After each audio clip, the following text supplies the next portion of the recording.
This podcast is part of the Big Heads Media Podcast Network. Go to bigheadsmedia.com for more great podcasts. Hello and welcome to Body Count, a history podcast where we gab about death and disaster through the ages, highlighting figures, single events, time periods, whatever it may be that resulted in someone, or as is usually the case, a lot of someone's dying. If you're okay with that, I am your host, Jessica Manor, joined as always by my fantastic co-host, Cara DiDomizio, and I'm very excited for tonight. And I'll have you know, I think this is going to be exactly what our listeners want to listen to.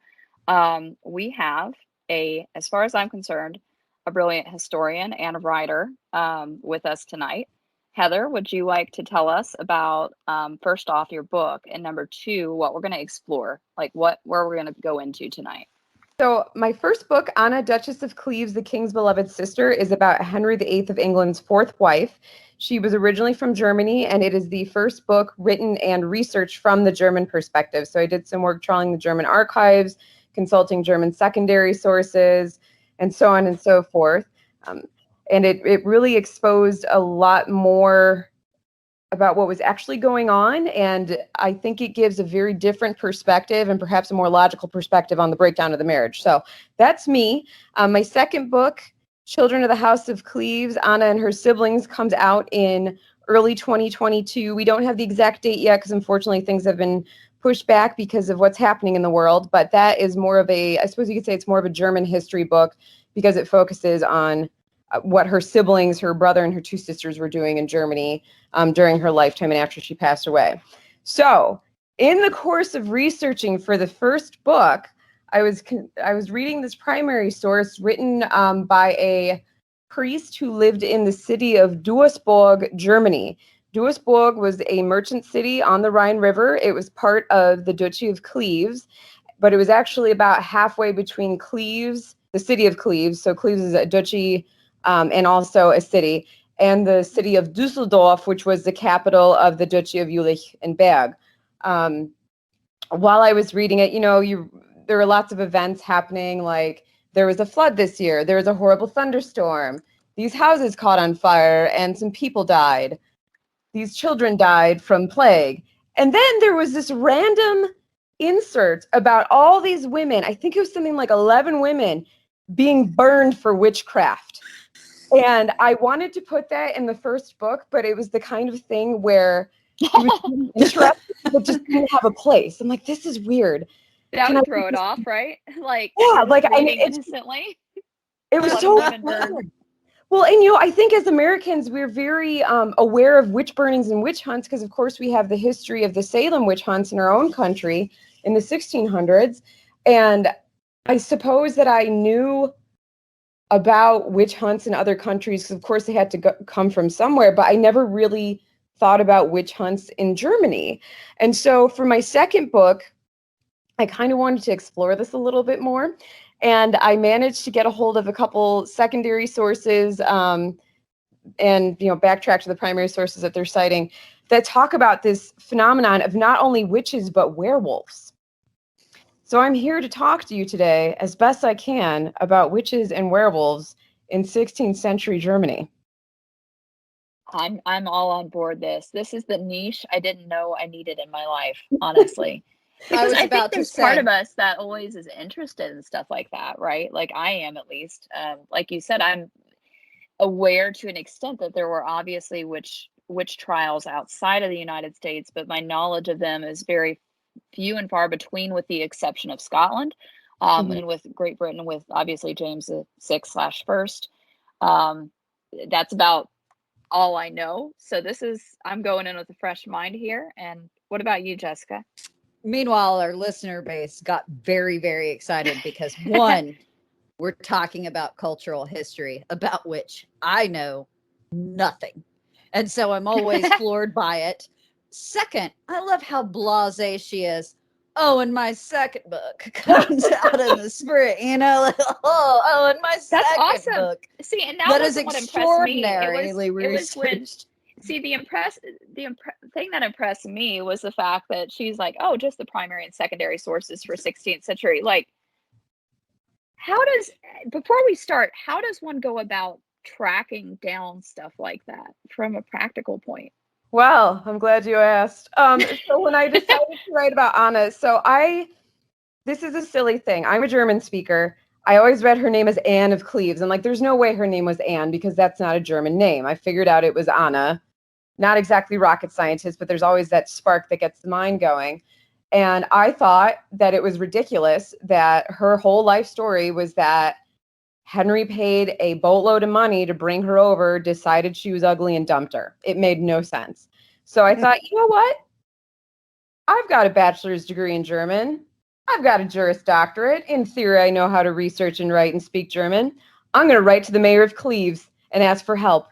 So I literally wrote a letter to the mayor of Cleves because I didn't know where to start because I didn't know what I was doing. So I wrote a letter to him in German and I'm like, hey, dear mayor of Cleves, I would like to write a book about this lady. Could you please point me in the right direction? And so I included my email address and I got a very nice email back from his secretary. And she told me That's wonderful. Yeah. So she told me that they forwarded my letter to Cleves Castle and also to the archives, which is in Duisburg, which is that city I was talking about earlier where they randomly burned a bunch of witches one day. Perhaps not randomly, but we'll go with that. And that's how I got started. And so I was able to get a lot of scans. So I was able to communicate with them in German, get a bunch of scans. There were several primary sources that were transcribed in the 19th century. So I know in England, they kind of had a revival of like Tudor history, especially during the Victorian period and towards the end of the 19th century. They had something similar in Germany, but it was more just an overall, hey guys, we should probably start recording our history. And so they had different publications that came out. I realize I'm using kind of vague terms, but it's because there were specific ones for where Anna of Cleves lived, and I don't know that that was done all the way across what is now Germany. But there were several of these publications, like a series of publications in the late 19th century. And so I just asked them for stuff, and they sent me a link. The archive sent me a link so that I could search what they had, and that's that. So that is how I got started with doing 16th century research. Was I wrote the mayor of a city a letter because I didn't know what I was doing. Wait a minute. Well- Based off of that, go ahead and polish your methodology medal right there because I am loving Jessica, that. I think you need to Fantastic reevaluate. methodology. I mean, your strategy is getting somewhere. I mean, Jessica's been writing the Kremlin for a bit, so Nice. hopefully one day, maybe you're doing it wrong. You have to write the mayor of Moscow. I clearly do. I've gone about it the wrong way. Heather has showed me the way. God, If this bears fantastic. I'm so excited. It's all credited. I know if this bears fruit for the research we're doing, by all means, you get the credit because I wouldn't have thought. I mean, it's as simple, it's as simple as asking because I don't know. I've always been of the opinion, and this was put into me, with my BA. I was always like, of course, I understand the importance of accessing those sources, but they're always kind of like, look at your journals, look at your JSTOR. They never really go about telling you how to go about getting the actual documents. Yeah. Like they always do with the secondary and tertiary, but they're not particularly good about helping you access non-local per se, for lack of a better word. Yeah. Documentation. So that's really interesting to me, but that's fantastic. How long did it take for him to get back with you? Oh, I mean, it was within a couple weeks. That's pretty good. Yeah, because it probably took 5 to 7 days for the letter to get there. And then I got the email back from the lady, from his secretary. Yeah, I was put in contact with other places. I mean, this was like 6 years ago, so I don't exactly remember the sequence of things. But yeah, this was in 2015. Yeah. And after that, it emboldened me to just email everyone. So I started writing letters and emailing. I'm like, my German's good enough. Because I have a bachelor's in German. I speak German. I know I speak German, but I don't speak German at home very often. So to me, it was intimidating to write to these government officials, these highly educated people, and hope that I didn't sound like a moron. And apparently I didn't. So here we are. But yeah, the biggest thing is don't be afraid to ask. You got to try. Worst that you can say is no or ignore you. That's the worst that can happen. Heck, I just I'm finishing up an academic paper that should be published later this year in the journal Renaissance Papers, and there was an image that I really, really wanted that was in Russia, and I could not get through to the Russians. So I actually wrote to a woman, a PhD in Finland, because she had been working with someone in Russia that had written about this particular item that I wanted for my paper. And random story, I dated a guy who spoke like a smattering of Finnish, so I started to kind of learn it because I thought it'd be cute. So I wrote her like 3 words in Finnish to be polite, and then I told her I didn't speak Finnish. And I said, hey, can you please help me get a hold of this person so I can get this thing? And then that happened, and I managed to get it for my paper. So I mean, just ask people. Like, and if you speak a foreign language, don't be afraid to try. And feel free to tell them that, hey, this isn't my first language. My first language is English. My first language is French, whatever it is. They're going to know at some point.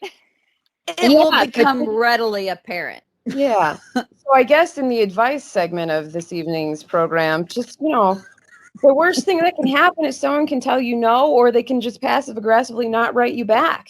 But at least I would almost, for me, I would prefer the passive aggressive no response, because it depends on the type of no. Like, there's gentle no, and then there's Kremlin no.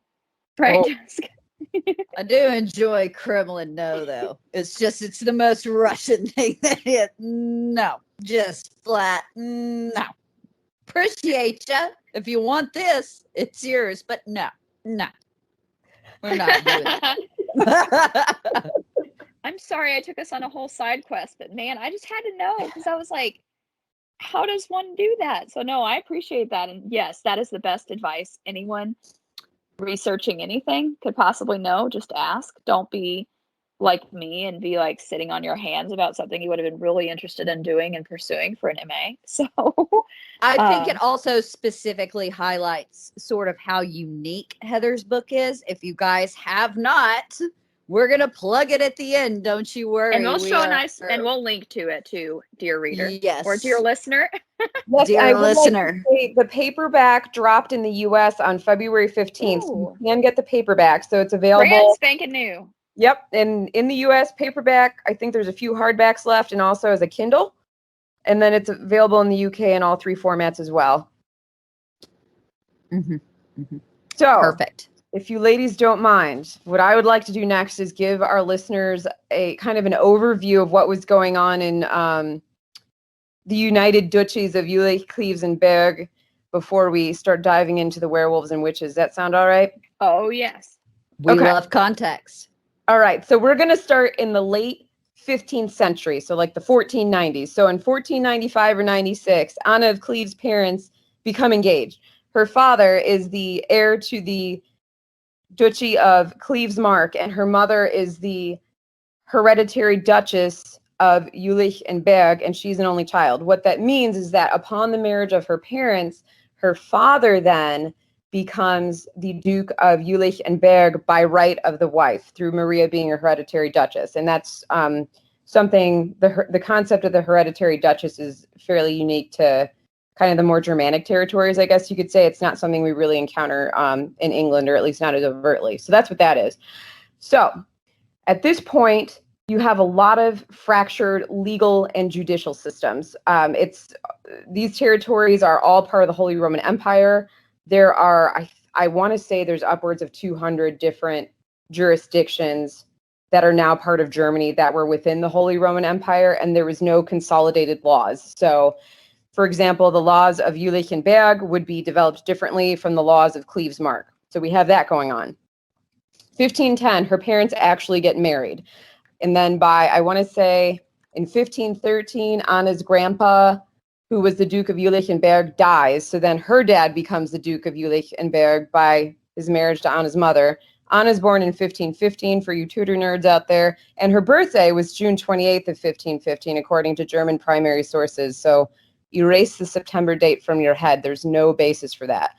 And if you're curious about that argument, it's in, I believe, the first chapter of my book. Anyway, so, and then by 1521, Anna's paternal grandfather dies. So now Johann III is the Duke of all of the duchies of Jülich, Berg, and Cleves Mark, and he consolidates them into the United Duchies. 4 years before that, we see Martin Luther, Lutheranism starting to creep in. It's a big freak out for everyone. Jülich and Berg were very, very Catholic. Cleves Mark was also Catholic, maybe a little more willing to entertain some stuff, but there was an abundance of issues with Lutheranism, if we can call it that, or the Reformation creeping into Germany. And in some ways, if you were pro-Lutheran, you were anti-emperor. So it was almost like the Catholics were a political party and the Lutherans were a political party to an extent. So if you're pro-Lutheran, that meant that you were pro shutting down the monasteries, pro taking territory away from the churches and consolidating the wealth. So very similar to what we see with the dissolution of the monasteries a decade later with Henry VIII. So that's what that meant. But Anna's parents' families were both very, very tight with Maximilian I, who was the Holy Roman Emperor until 1519. 1519, Charles V, grandson of Maximilian I, becomes Holy Roman Emperor. Anna's dad wants to stay on the emperor's good side. So in 1525, he introduces church ordinances to kind of say, okay, we're not going to totally stamp out Lutheranism, but so long as we don't catch you guys openly preaching it or circulating it, we're not going to do anything to you. And then I want to say it was also around 1530, you have the first federal imperial set of laws introduced, like criminal laws. It's called the Criminal Constitution of Charles V. And there's a Latin name for it that I cannot remember off the top of my head, but I do have a copy of it in German here.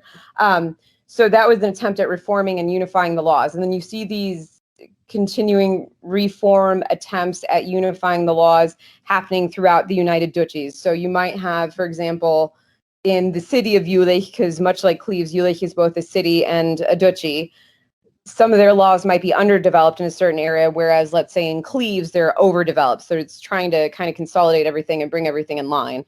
So that's the setting that we have.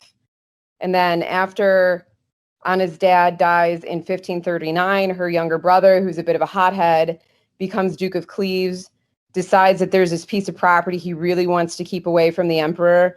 They have a war. He gets his butt kicked and has to be friends with the emperor and remain very, very Catholic.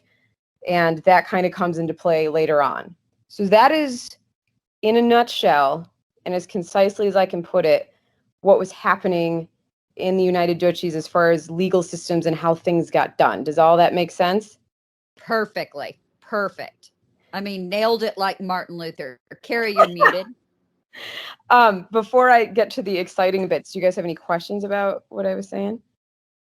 No, I think that you made it as clear, concise. Everybody's going to follow that.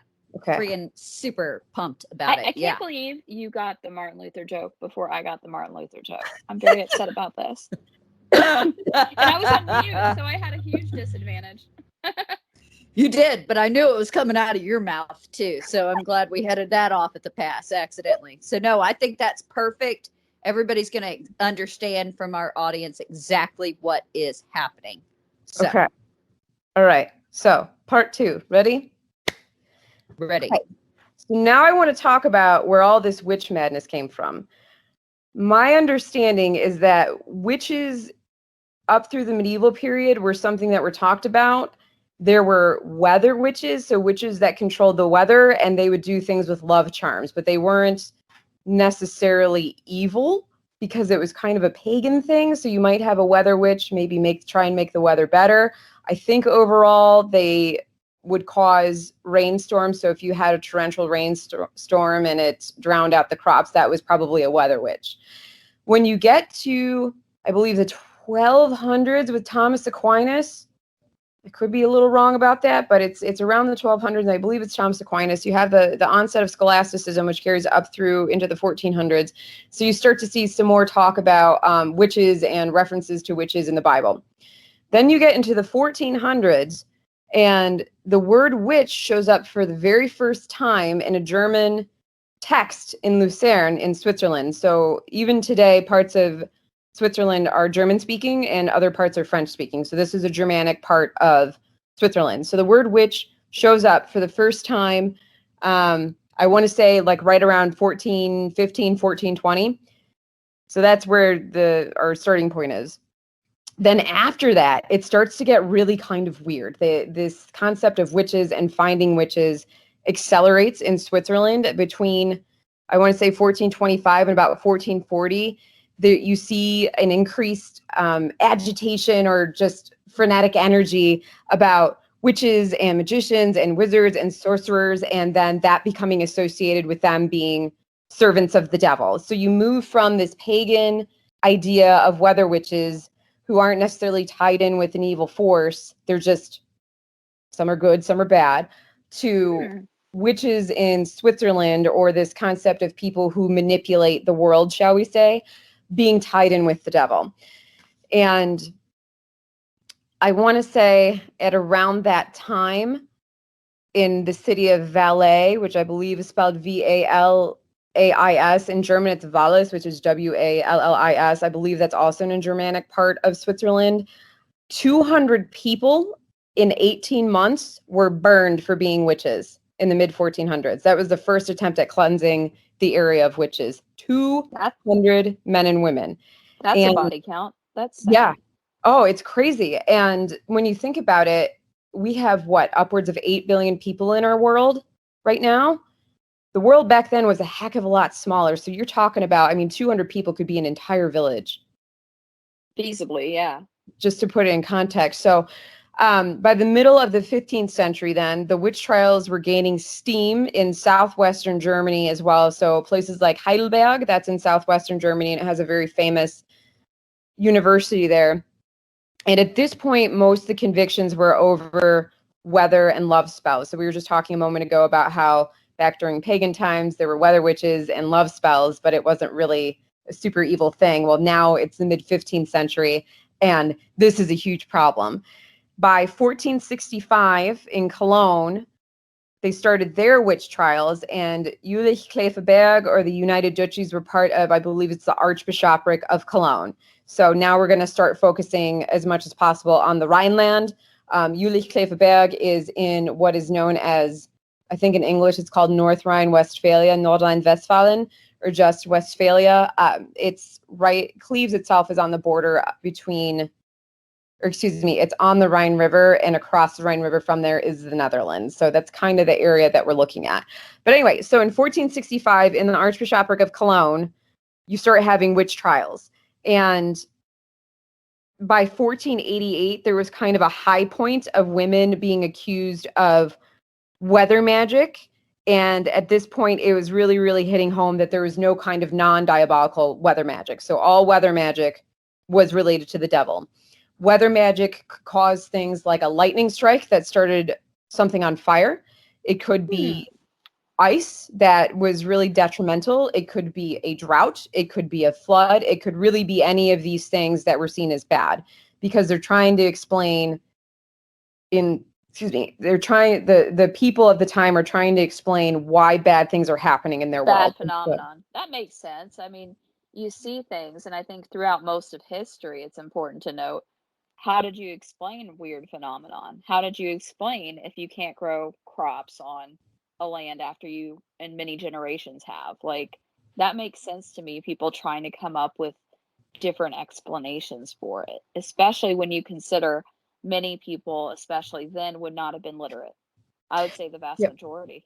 I mean, and also when you remove paganism, they might have had, I do not know anything in a meaningful way about any German pagan gods, so I'm just going through a connection in my own brain. But when we look at Greek mythology, they would have blamed a Greek god for bad weather.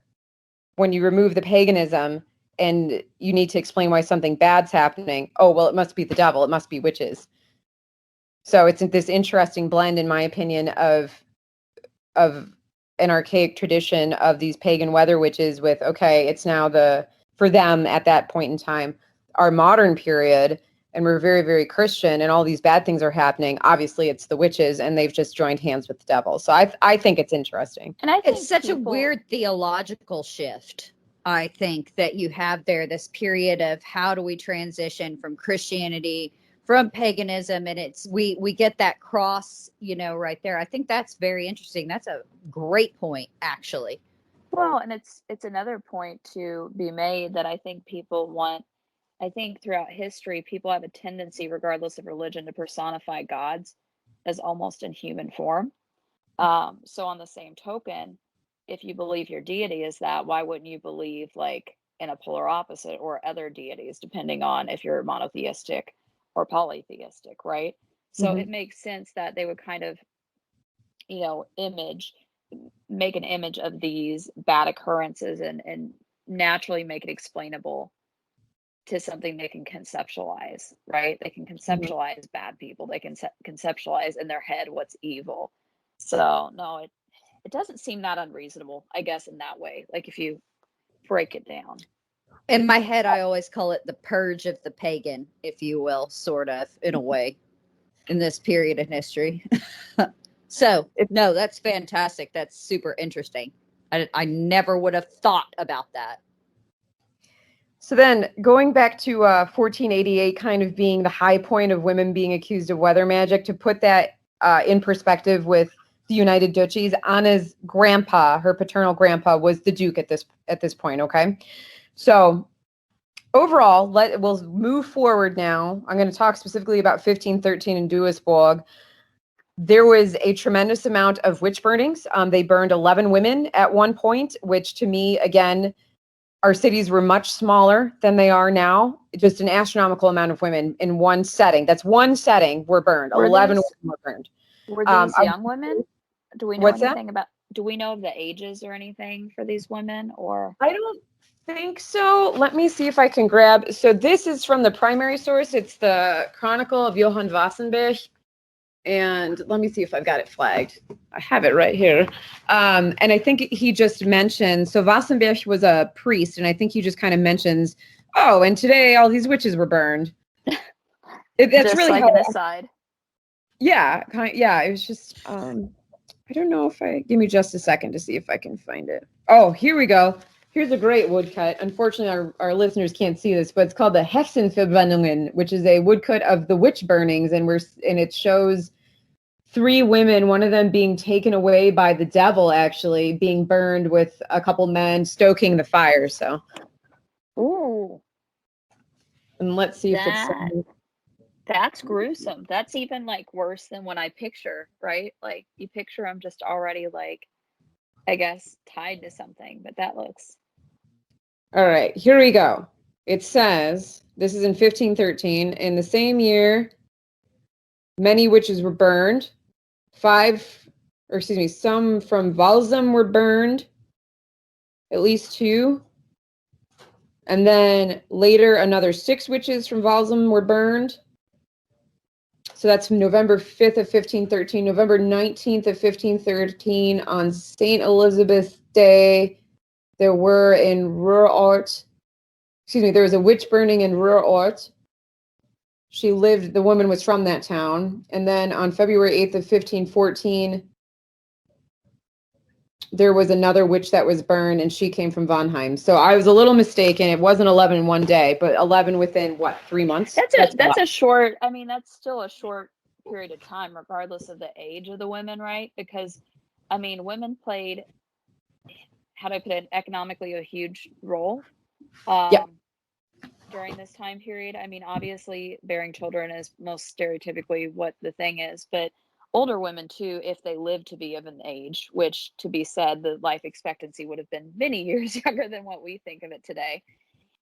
I just would be interested because whenever you hear about some witch burnings, sometimes there's like an archetype at some point of which they start looking, okay, they look at older women, or it becomes a situation where there's something about younger women or even men, because I think that's something that's interesting with Scotland, and with over in the United States. It wasn't just women, but that's interesting that here it just women being burned. Well, so the other book that I've been looking at, it might be a PhD thesis. Brace yourself for some German. Here we go. Hexenverfolgung und Kriminalität Jülich Kleefberg in der frühen Neuzeit, which means witch hunts and criminality in Jülich Cleves Berg in the early modern period. So that's a book that I've been reading, and it does give details on as much detail as possible as some of the people who were killed for being witches. To answer your question specifically, my understanding is that between 1500 and 1540, 50 some odd people were killed for being witches, and only one of them was a man. Okay, so it was predominantly women. There must have been really something going on for the guy to be suspected there. Yeah. Yeah. So kind of going back to what was happening in Cleves. I never know if I need to say it in English or German, so I'm just going to let's go with the United Duchies. So in 1525, you have the first church ordinance issued by Anna of Cleves' dad, Johann III. Now, this does not really say a darn thing about witchcraft or witches. It mostly focuses on kind of what we were talking about before with, hey, Lutherans, you can be here, but we don't want to see you.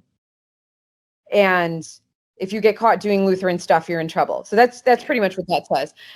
The amount of witch burnings slowed down by the early 1530s. And then in 1532, there was a second church ordinance that was issued by Johann III. The portion of it that dealt with witchcraft wasn't so much this is how we punish witches. It was more so this is how we counteract witchcraft. So priests, you need to go and preach more to your people and to the simple-minded so that they don't get taken in by soothsayers and fortune tellers and witches. So that was the response. At the same time, the laws, we were talking about earlier how Germany was a bunch of different little principalities and stuff in this time period. So the laws in the Duchy of Jülich sucked for witchcraft. Like there was basically nothing. But then compared to Duisburg, the city we were just talking about where I listed off the witch burnings, really, really well-developed anti-witch laws and how they were punished and so on and so forth. So by 1537, it was decided that Jülich's laws would kind of govern the area, and so they kind of got developed and so on and so forth.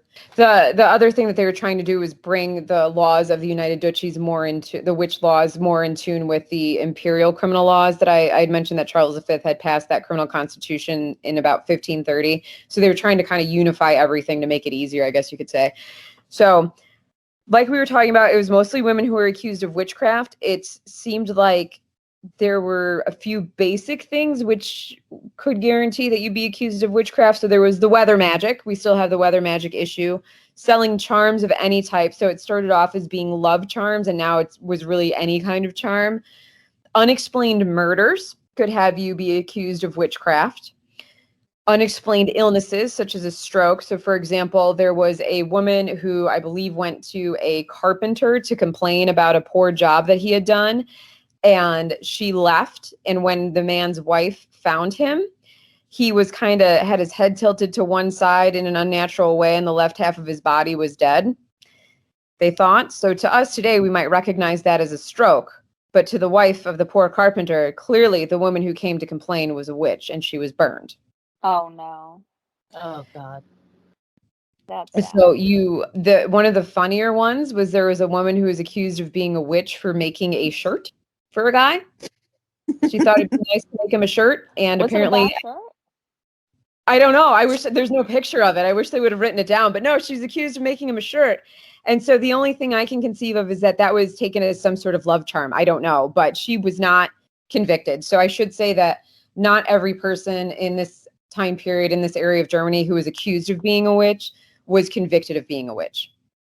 Oh, that's good to know at least. So it Well, wasn't like every accusation ended up. Little more fair than maybe other parts of Europe at the time. So that's interesting, at very least. Yeah. And so usually women were punished by torture until they confessed, hanging, burning. Sometimes their bodies were dissected afterwards, or sometimes they would be cut open. It was also fairly common for women to have an explosive tied around their neck if they were being burned. We see this, I think, in England when the Protestants were being burned under Mary I. I could be wrong about this, but I'm thinking of Anne Askew. And either I'm confusing the Tudors TV show with reality or something, but you see that happen where there was a sack of gunpowder, a little bag of gunpowder tied around her neck so that she would die from the explosion of gunpowder before the fire consumed her. Because, of course, this is a horrendous, painful death to be burned to death. But so those were the most common punishments, were hanging and burning. and being tortured. You weren't necessarily killed if you were tortured, but usually you were. Interestingly, sometimes they would just imprison you, but they would charge you these massive, massive fines for your own imprisonment. So you had to pay for your own imprisonment. Makes sense. I think we were talking in the Tower of London, basically. If you were in prison there, if you didn't have money, you didn't eat. You starve So to death. kind of the Yeah. same extension of if you can't take care of yourself, well, sorry about you. Yep, there were a couple women I'm aware of who were sent to towers, particularly one in I think it's Nimvig in English. I don't remember all the English names. I'm sorry, you guys. For example, some of the weird ways that things get translated from German into English. Braunschweig. Does that sound like anything in English to you? Braunschweig? That's Brunswick, apparently, in English. And München. Does that sound like anything? München? That is Munich. Munich. Yeah. So some of the, I get confused of which is which. Anyway, there was a woman who was imprisoned in the Tower Fortress in Nimvig, I believe, and she did starve to death. She died. Well, I would assume she starved to death. She got dead there somehow while she was in the tower. So those were the common punishments. It was assumed that if your mother was a witch and you were a girl, her baby girl, you were probably a witch too. And there were some instances where, let's say there was a pair of sisters and one sister was accused or killed for being a witch. The other sister wouldn't necessarily follow in her footsteps as far as fates go, but it would be very common for there to be a horrible rumor about the sister also being the witch. Or if the mother was a witch, then clearly the daughter was the witch. Or if the daughter's a witch, then the mother's a witch. So it's just this big rumor mill about if you're related to a witch, then you must also be a witch. Does that make sense? Yeah, kind of like the town 100%. gossip, like, her mom, you know what I mean, got convicted of this. Yeah, I could see how in small town, especially, that would be a thing. And speaking of small towns, it was very, very common for a lot of witches to come from one village. So you'd see these spikes of witches being found in villages, but maybe not in a bigger city. Okay. That's interesting to me. So we've talked a lot about witches and women being witches. And I think earlier we'd asked, well, what happened to the men who were accused of being witches? Well, usually they were accused of being werewolves. Yeah. And the timeline for when werewolves started popping up, if you will, as a problem is parallel with the witch trials. So this is something that's happening at the same time.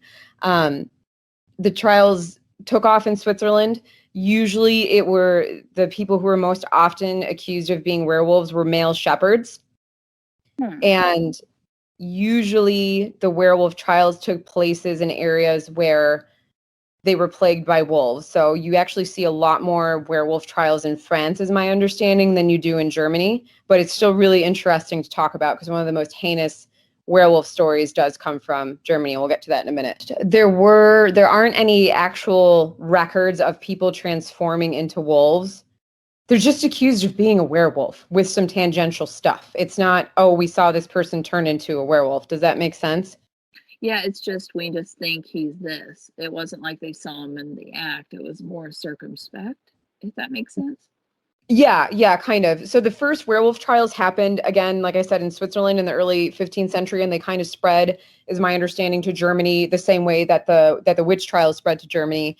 And in 1459, one of very few women was accused of being a werewolf, and her offense, again, this is in Switzerland, was that she danced with the devil, which caused her to turn into a werewolf and cause an avalanche. And she was beheaded for it. Yeah, so she was buddies with the devil, turned into a werewolf, and then there was an avalanche, which was clearly her fault. So she had to have her head chopped off. Interesting if another avalanche had happened right after that. I mean, you can't blame it on the dead body at that point. Well, then they have to go find a witch, because clearly it was a weather witch. Good point. Yeah, could be the next thing. Yeah. What it looks like, or excuse me, Most of the accusations, from what I can tell, of werewolves stem from unexplained deaths. So, for example, let's say there was a child that was mauled by a wild animal, presumably a wolf, in a town. You might have people who witnessed this mauling and they'd be like, you know what, that wolf kind of looked like my neighbor. And that's all it took.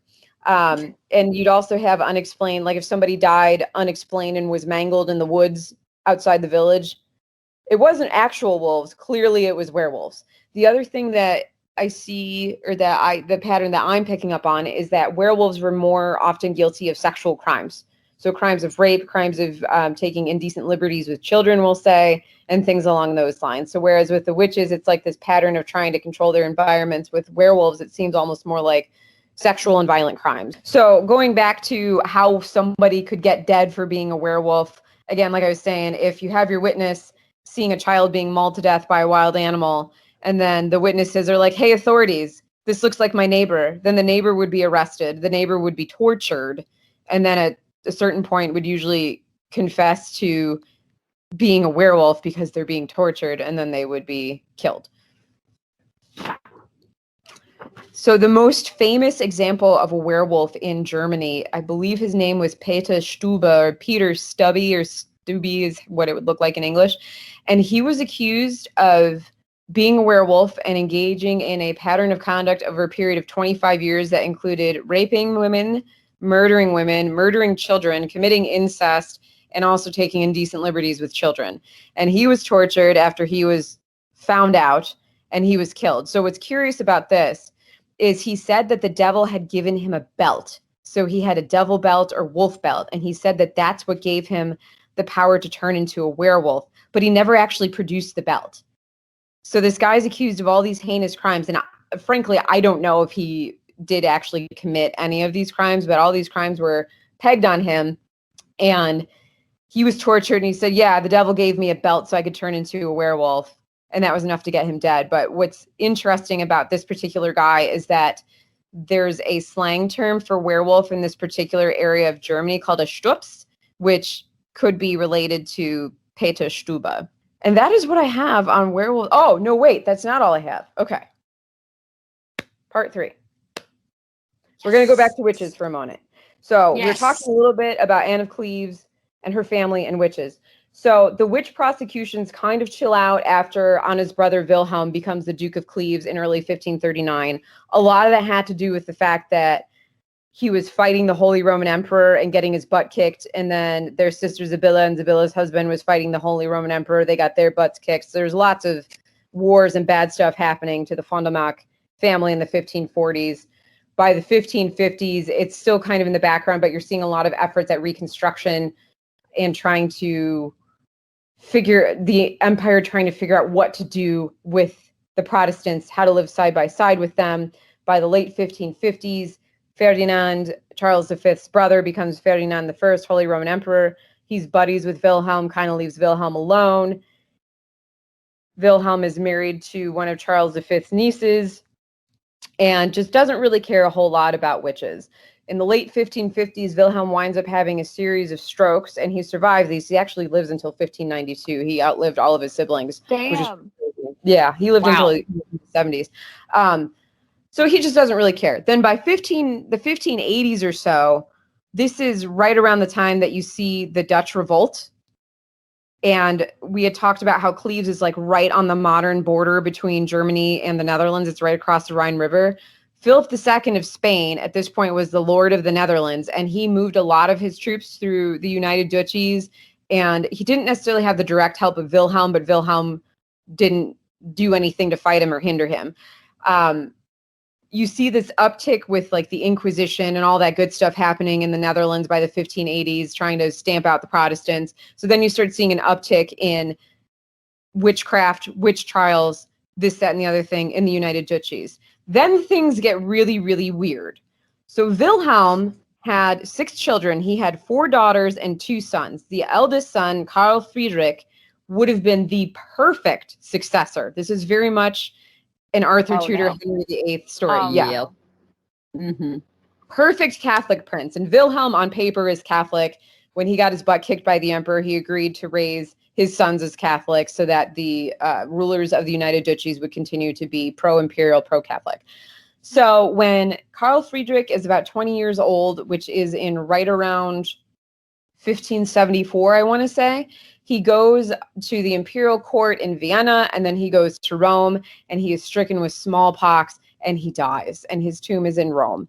This is very, I mean, it's tragic for any parent, but the worst part is the second son, Johann Wilhelm, is like 11, and he was raised to be in the church, in the Catholic Church, and he's a bit crazy. And I don't know how he's crazy. I don't know how.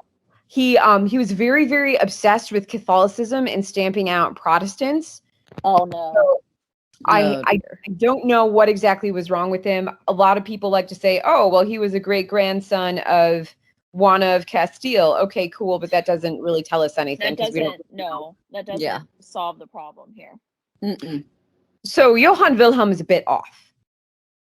I would say that Duke Wilhelm, Anna's brother, they all thought he was going to die from like 1580 on anyway, because he was decrepit. Half the time he was with it, the other half the time he wasn't. I think his right arm didn't really work that well. So nobody really knew what was going on with it. That's a Wilhelm parallel. What's that? Yeah. That's a Wilhelm parallel to the modern day.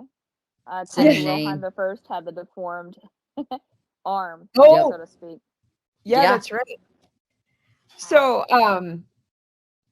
so we're getting towards the late 1580s. Amalia of Cleves dies in 1586. That's Anna of Cleves' little sister. Just a little bit more about the Fond du Max. Anna's elder sister, Sibylla, died in 1553, I want to say, a month after Sibylla's husband died. Anna, of course, dies in 1557. And then Amalia dies in 1586, and Wilhelm doesn't die until 1592. But so Amalia dies in 1586. Wilhelm's all alone. His wife is dead. He's got his crazy son, and his daughters are all very clever and kind of not liking that their crazy brother is going to become the next Duke of Cleves. So they actually start inviting witches to try and cure Johann Wilhelm.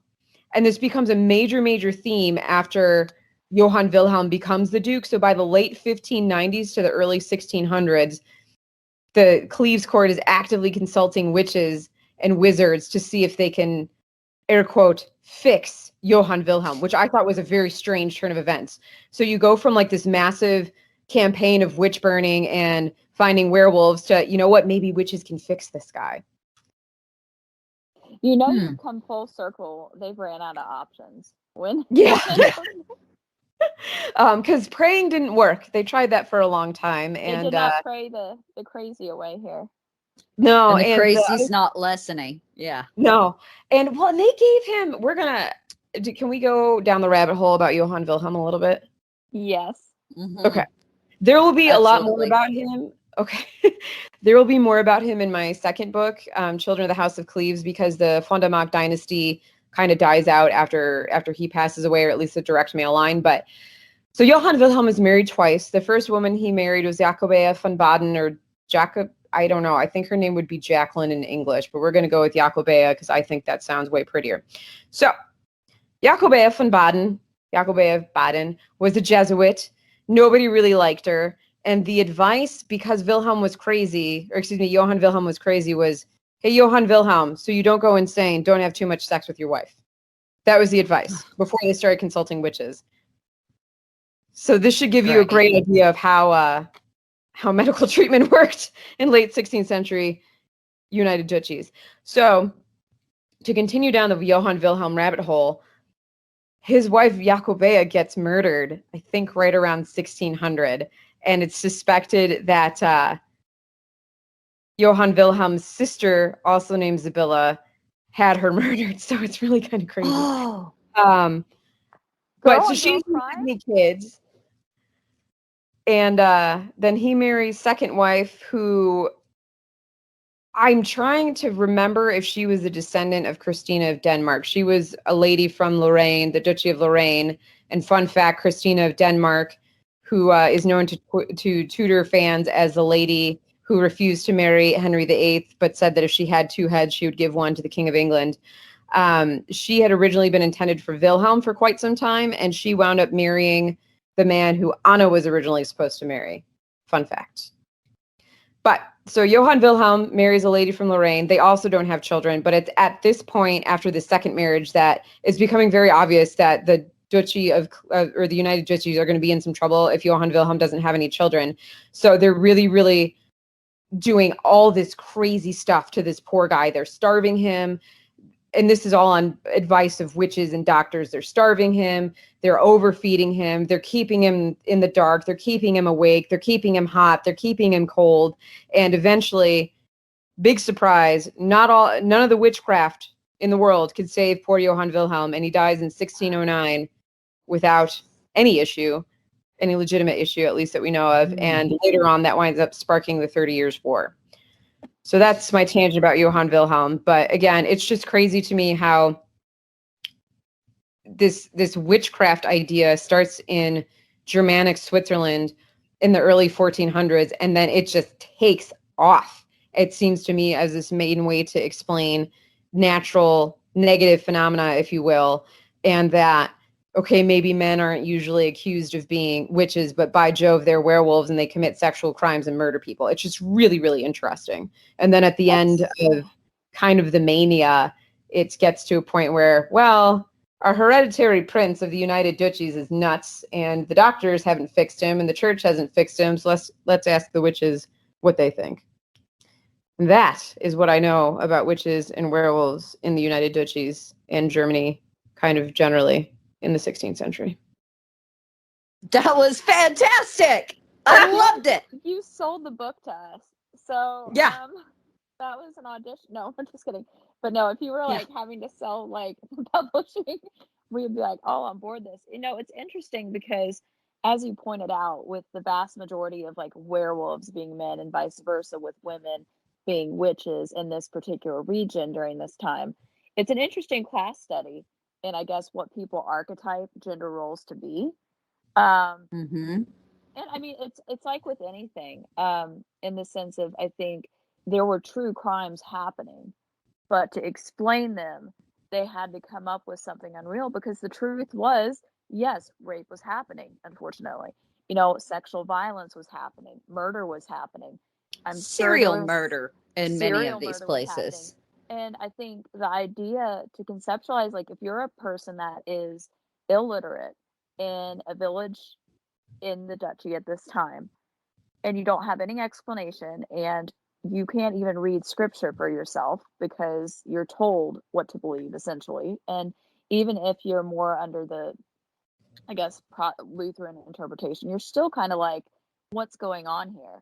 My neighbor died the other day, or I saw this happen, and it becomes a mixture of like coffee house talk, like conversational, like, I think this happened, and almost like rudimentary true crime, like people trying to solve this stuff with interesting phenomenon because they don't have another explanation for it. And they, in my mind, the reason people latch on to women and witches and men and werewolves is just what people pre-design gender archetypes to be, right? Like, you think of, I guess, rough, hyper masculine, violent, militaristic, especially when you think of the hyper militaristic stuff going on geographically in this area.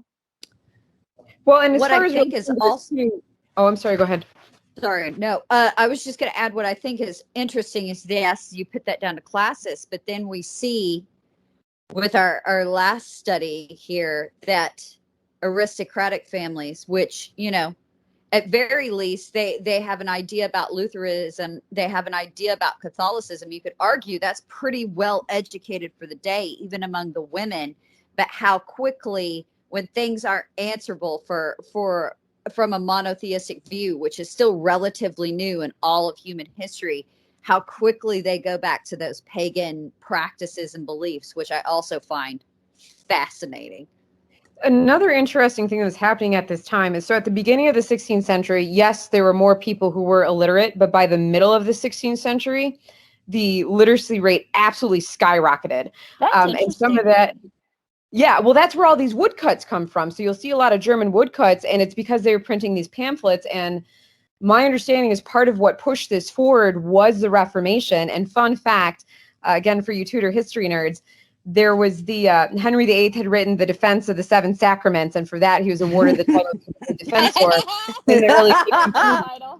But here's what's interesting about it. This is the interesting part.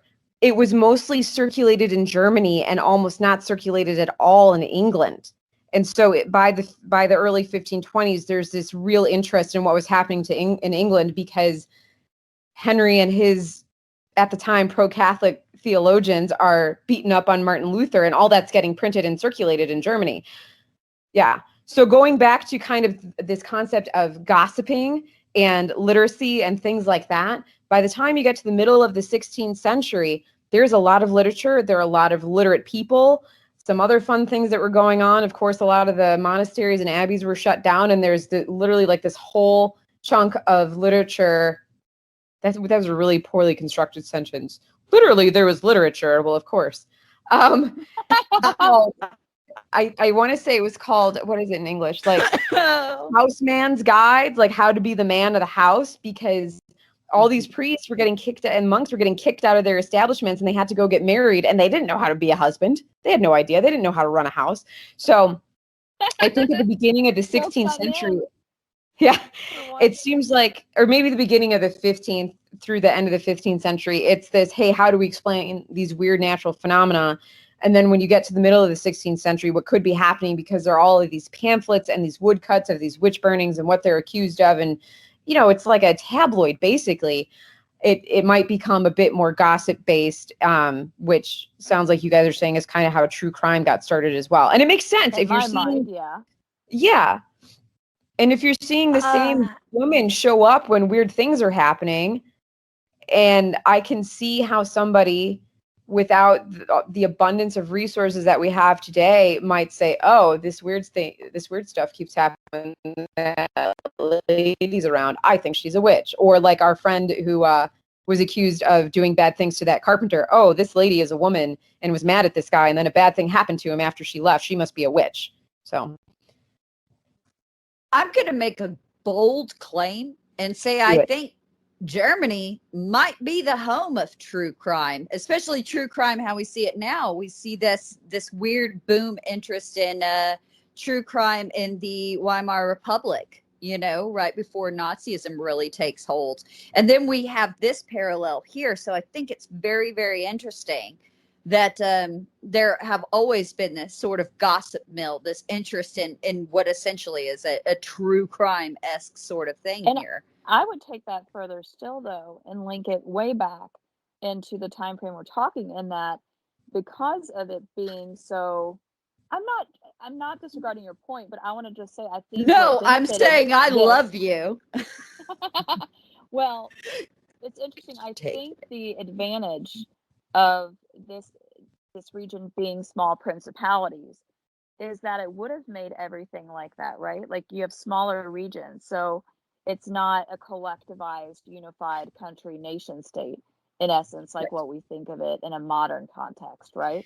So Germany didn't become Germany until 1870, and also with Bismarck, right? Well, help with Bismarck. Yeah. With the unification of Germany. Yep. And it wasn't even called sorry, let me back up. The Holy Roman Empire became known as the Holy Roman Empire of the German nation right around 1500. So you're starting to get this sense of nationalism right around 1500. But you're correct in that everything was still very much split apart. There were all sorts of duchies and forgetting other words. German. Yeah, we'll call it principalities. I was trying to think of a word. I'm like, German words. But this is an English podcast. I've been writing a lot about Saxony lately. I was writing some stuff about all the bad things happening in Saxony to Anna of Cleves' brother-in-law the other day, and so my brain is just like fried on language. And then I spoke Spanish to a client today at work, so that was even more fun. But anyway, how many languages do you know? I am very intrigued. I have professional or academic instruction in German, French, and Spanish. I studied abroad in Costa Rica, which is where I learned Spanish, then I came back and took a few more semesters of it. And so I tend to speak Spanish with a Costa Rican accent. And then it was only like a year or two of French, but I also studied abroad in France. And so I can speak it well enough that you could plop me down in Paris and I might be a little uncomfortable, but I should be able to get to where I'm going and order my food and stay out of trouble. I can read it very, very well. And then I've taught myself some Italian and some Latin. And Which I can makes sense if you know Romance languages. Yeah. yeah, and I can If you know Spanish, like I always say, Italian's a hop and a skip away. absolutely. Really. Absolutely. And I can kind of read Dutch to an extent. And then of course I'm out. Dutch is weird.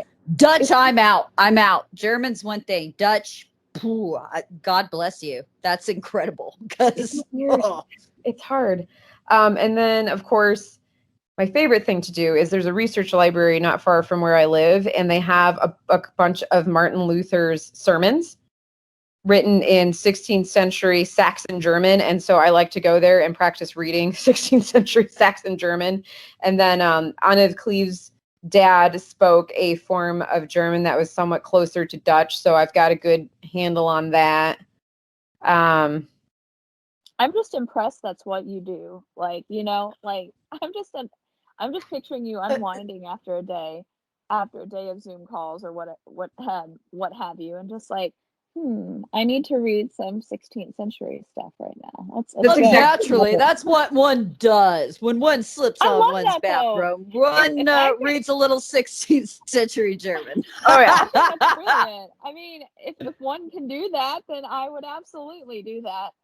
Specifically when you're doing like word for word translation work, it's very important that you have one of your pet parrots perched on your head and are also listening to rap music. Well, I've had a lot of fun talking to you guys today about werewolves and witches in the United Duchies. If anyone is interested in learning more about the United Duchies or about Anna of Cleves, my first book, Anna, Duchess of Cleves, the King's Beloved Sister, is out as hardback, paperback, and Kindle in both the UK and the US. You can pick that up on Amazon or your favorite local book retailer. Also, I own and run the blog maidensandmanuscripts.com, so you can check that out.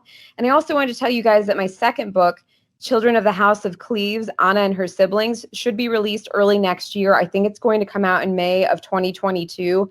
And I'm adding an addendum at the back of the book that tackles a little bit more about the witchcraft phenomenon in the United Duchies. Excellent. Where can we find you on Twitter? Oh, okay. I'm going to pause for a second. I'll say that. You can also find me on Twitter. My handle is @HRDarcieHistory. I'm on Facebook under Heather R. Darsie Historian. And then I'm also on Instagram as just @HDarcieHistory. I forgot the R when I made my Instagram. So I hope to see you there. And if anybody has any questions about anything we talked about today or about Anna of Cleves or about my work in her life or about the book, I always love to hear from people. It just makes my day. So feel free to reach out.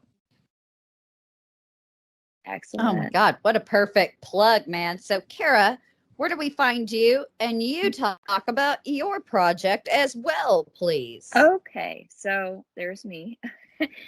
You can find me at Twitter, which is Kara DiDemuzio, and on Instagram at Kara.DiDemuzio.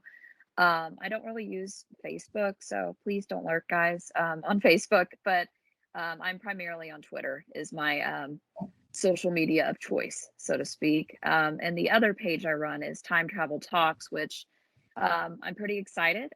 We're planning on launching a website very soon, among other things, but we recently got done with doing a week-long kind of chat circulating around historical romance, and basically they are Twitter discussions formulated around history questions. And the idea is to engage with both academics and traditional academia with normal armchair historians or people that just have a passion for it. So the idea is to bring those people together, encourage people to find and share resources, primary sources, different things that they may not have known or stumbled on their own, and certainly would not have in their history classes. So that's what I'm really particularly proud of. We also have a Discord community. If anyone is interested for that link, please DM me. it's a great way to share what you are doing. So if you're a content creator, a blogger, a YouTuber that's into history, it's a great way to promote and mingle with other history creators and historians. So please feel free to follow Time Travel Talks on Twitter, Facebook, or Instagram. Primarily Twitter is where you'll find us more active. And the co-founder of that particular project is Leah, and she can be found at LELA History, so Leela History on Twitter, or Celt MVP on Instagram. So please check that out. I'm always happy to talk to people. I might be a little bit behind in my DMs, but I will eventually get there as long as there are not creepy messages. So anyway, so Jessica, where do we find you and where do we find the podcast? Also, I have to giggle. Finally, Kara's getting all the creepy messages some of you awesome send me out there. God knows I appreciate it. I At don't least you actually listen. think it's the listeners. I actually truly think it's just random spam bots now, you know? So there's that. And I appreciate you listeners. that may very well be. God knows I appreciate all of you and what you put out. And you guys are so engaged, and we're very thankful for that.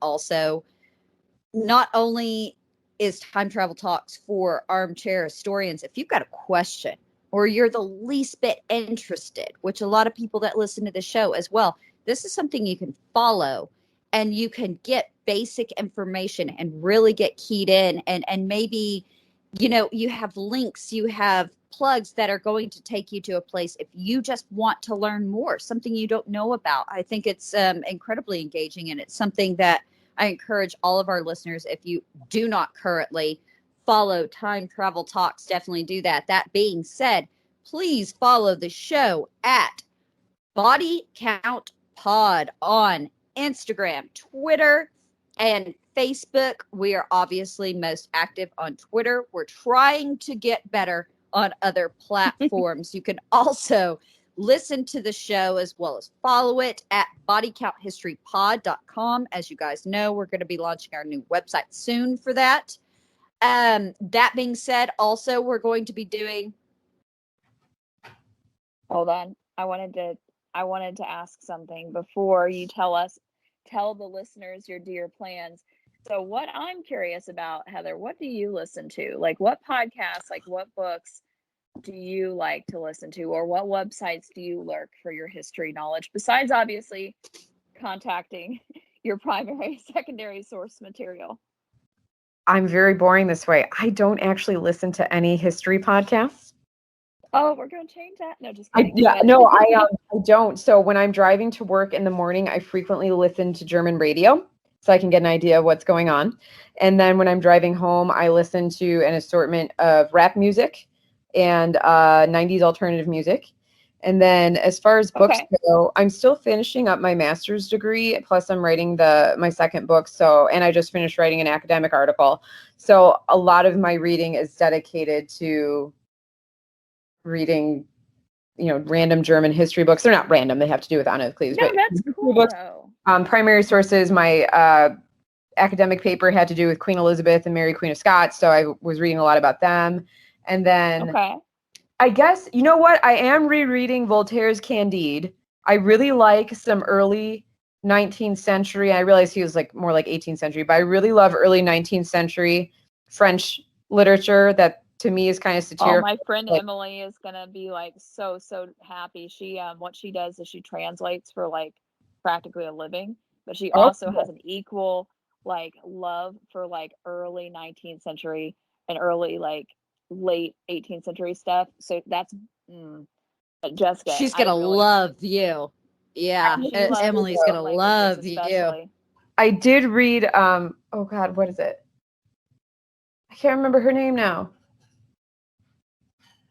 That book did I read? I read a book over the summer that was a great piece of English literature, but I hated it. And now Jane Eyre. Jane Eyre is a terrible story. Charlotte Bronte. Thank you. Thank you.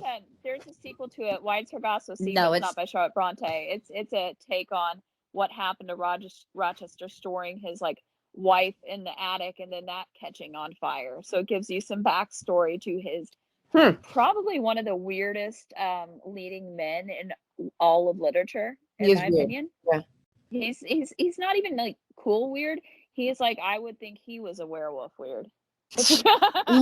Yeah, no, literally, we were talking about this, 2 weeks ago? I was ripping Jane Eyre, and Kara was defending Yes, it. you were. I had many things to My say. I excuses always are rip it. exhausted. Jane Eyre is really, really important in the history of the development of literature. And I don't think anybody can deny that. So it is super important. No. I don't regret reading it. It is a bad story. Thank you. My That was exact the perfect. point. That was a great Yelp review, though. Like, if I've heard of like a literary Yelp review, that is literally what I'm picturing. That would be and it. I would be here for your hot literature takes. I think you need to make like an anonymous Twitter account where you just post stuff like that. That way they don't go do after it. you personally. Read the weird stuff. Just like hot lit takes. Oh my goodness! Like No, The listeners heard it here. hot If you lit suddenly takes. see hot lit takes, and someone who meanwhile, doesn't care but loves Madame Bovary, you know it's me. oh my God, So- get out of my head. I would post that over and over and tag Kara in it 1,000 times a What day are on your Twitter. Victor Hugo thoughts? Do you have any Victor Hugo thoughts while we're here? I'm gonna avoid him. I don't have a reason to read him. I don't know if he's good or Oh, bad. good. Hey, that's neutral. Okay. Yeah. That's good. I mean, Okay. so I liked Diary of a Provincial Lady by E.M. Delafield. It's hilarious and rambling and goes nowhere, but it's really funny. Madame Bovary is probably one of my most favorite stories, and here's why. So I don't read it like it's a romance. I read it like it's a guy making fun of suburban women. Yes. Okay. Well, that's a different. I can enjoy that 100% more now, like 200%. Like if you read it, and I think that if I would have read it as a teenager, I would have seen it as more of a love story. But as an adult, I'm like, man, this chick she needs to get a life. Like it's just very much, I don't know. That's probably not the best way to describe it, but I'll go with my original description of it. Just seems like satire about a suburban housewife to me who is longing for a Karen. Huh? So suburban Karens, basically. Essentially. Yeah, kind of. Yeah. Yeah. Another one I like is by Dumas, The Sun. What is it called? It's called It's called Camille, which I think is Lady of the Camellias is the actual name. But that one's pretty good. But yeah. So I read that. I read Dante's Inferno. I do like to read stuff from the 16th century, just because it gives me an idea of how people thought. So it puts you in your like mind space. Yeah, so I really like The Courtier. I like The Prince by Machiavelli. Okay, that's The one of Romance Jessica's Rose. Bibles. It's a good Il book. Principe is my favorite. Yeah. I once did a paper. I can't tell if she's horrified or admiring. No, I'm very admiring. I did a ridiculous new historicism at one point on the Beatitudes versus Machiavelli's The Prince. And it's like, it's the most pedantic, like very young academic, like wanting to be an academic, ridiculous thing I've ever written. But also I fell in love with it very early. Yeah. I need you to send it to me. So yeah, that's the kind of I can definitely come that up. I want to show you guys. Brief tangent. The parrots, my two smallest ones, are so good that they put themselves away in their cage. They are the best birds. That's what I'm saying. Your birds are insanely well behaved. Good birds. I feel like they shut the cage door after themselves. Yeah. A lot of people's children. Kara, other than Heather's book, really quickly, I am glad that we interrupted. We like to do this with our guests. I'm glad Kara reminded me. We don't like to interrupt our guests. We like to see what they're into. Yeah, we like to. I mean, yeah. Let me clarify. Very definitely misspoke there. Kara, really quickly, what have you been reading other than Heather's book? Which, by the way, Kara pulled it out, the physical copy. Yeah, my shelf is like, hold on. It's massive, and I want to cry because every time I start reading a good book, something else gets in the way, and then I put it down, and then I get distracted and have to look into something else. So what we're going to do this week, because it's not fair to any of the books that I've started but not completely digested yet, do some podcasts, which I know you always appreciate. So there's one that actually started fairly recently. It's called Disastrous History.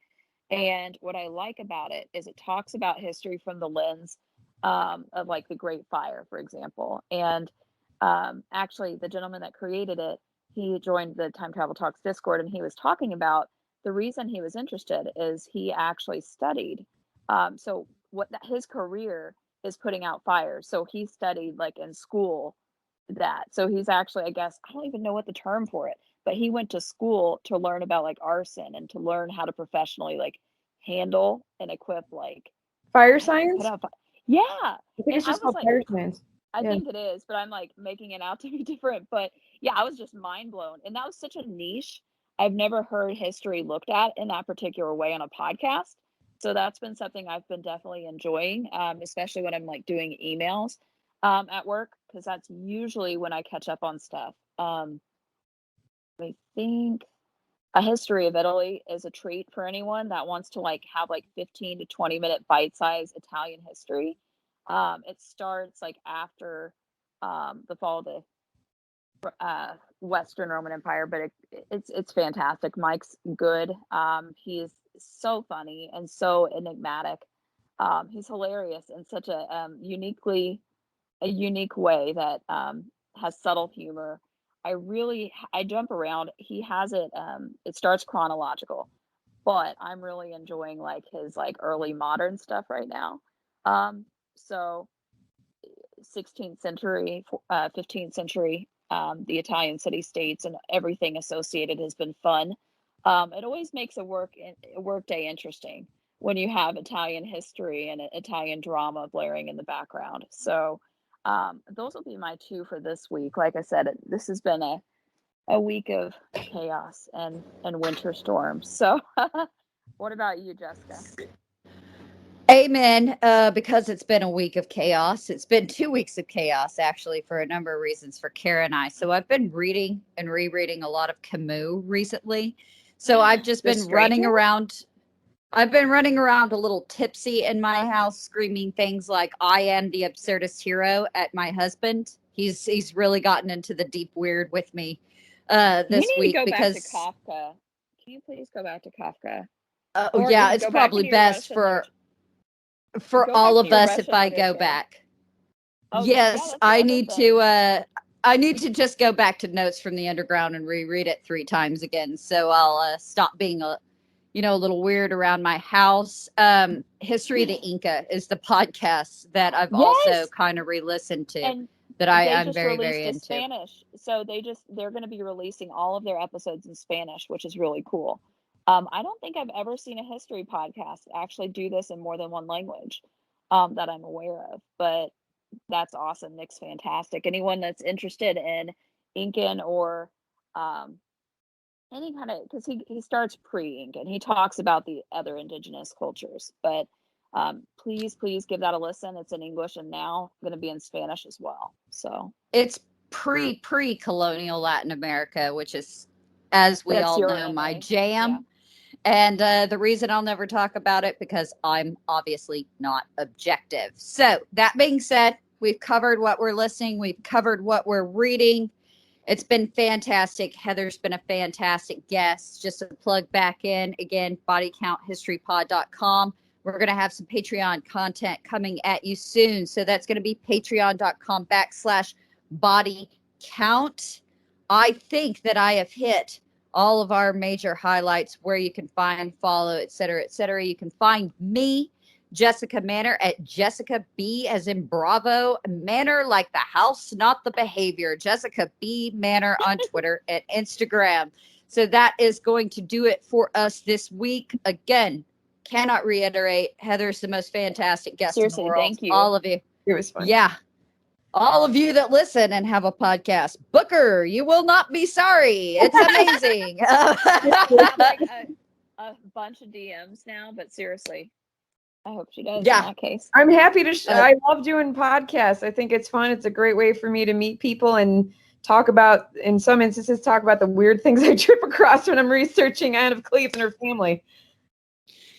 You know, that weird subset where I can't go, oh, and they burned a lot of witches. Anyway, moving on.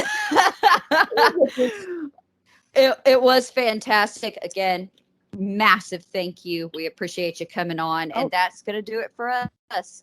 this week, guys. So we are out. We will talk to you later. Bye.